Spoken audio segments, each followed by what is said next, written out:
High before the sun finishes opening, a pale flock leans together like a single brushstroke across a glassy salt lagoon. Pink legs stir rose-tinted water in slow, deliberate chords. The surface trembles with tiny filigree ripples. In that light, one bird steps forward, beak dipped, head bent in a practiced arc, and for a moment the world feels held, patient. This is the greater flamingo, Phoenicopterus roseus, and the lagoon is its quiet stage. The greater flamingo, long-necked, long-legged, and improbably pink, lives in salt lagoons, estuaries, and coastal flats from the Mediterranean down to parts of Africa and across into South Asia. Imagine a tidal plain that tastes faintly of iron and salt, a place where mud and brine meet sky.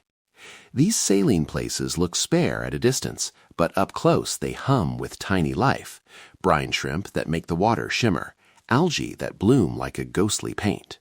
It is here that flamingos have learned to make a living out of salt and small things. Life for a flamingo begins on a little mound of mud, a neat conical nest built by both parents. They scrape the wet earth, working in quiet cooperation, until a small cup is formed where a single chalky egg will rest. Both birds take turns incubating. Days are measured not in dramatic turns, but in steady attention. The chick hatches downy and pale, more gray than pink, blind to the flamboyance its parents will later wear.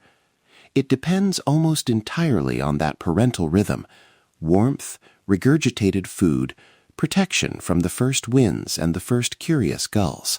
Young flamingos face many quiet challenges.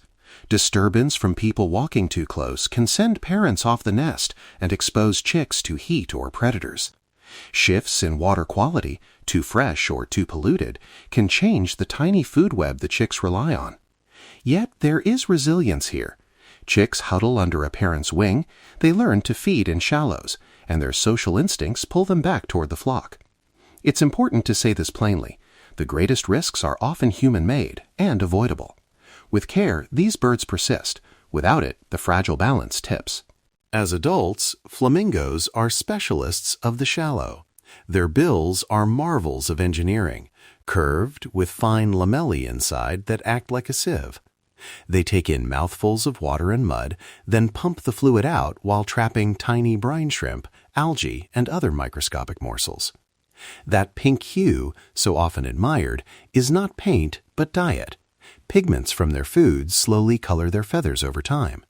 So a flamingo's color is a ledger of what it eats, and that link between diet and pigment is one of nature's small, elegant stories. There is a touch of choreography to flamingo life. In breeding season, flocks gather and perform synchronized displays, head flagging, wing salutes, and simultaneous marching that looks, to our eyes, almost like a ceremonial dance. These group rituals help synchronize breeding and strengthen bonds across the colony. It's communal courtship, less about a single showy lover and more about a community deciding together that it is time to pair, build nests, and raise the next generation. Beyond their own life cycle, flamingos are partners in the saline ecosystem. By stirring sediments, they release nutrients. Their feeding helps shape the distribution of algae and small invertebrates.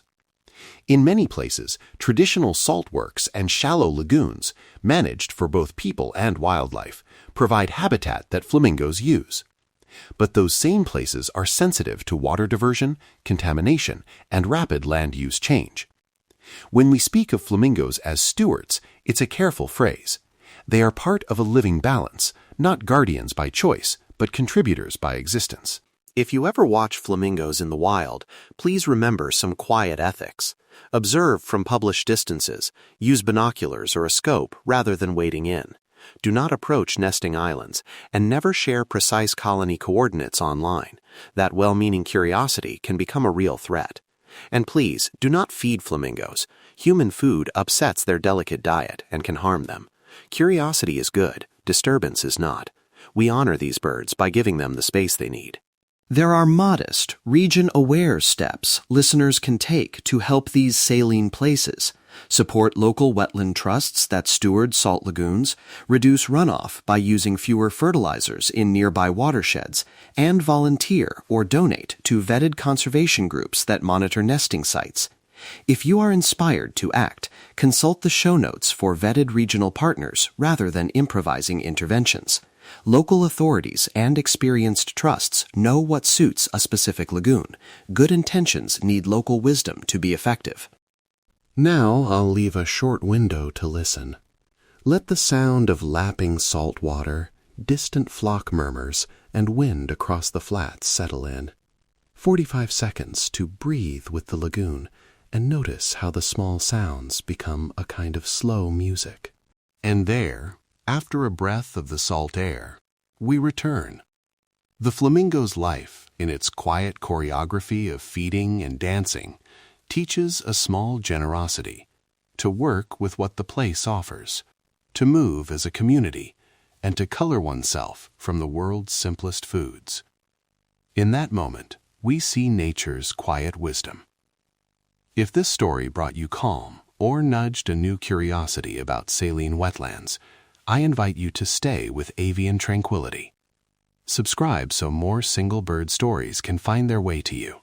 Share this episode with someone who might like a peaceful hour by the lagoon. Thank you for listening and for keeping space for these rosy tides in your thoughts.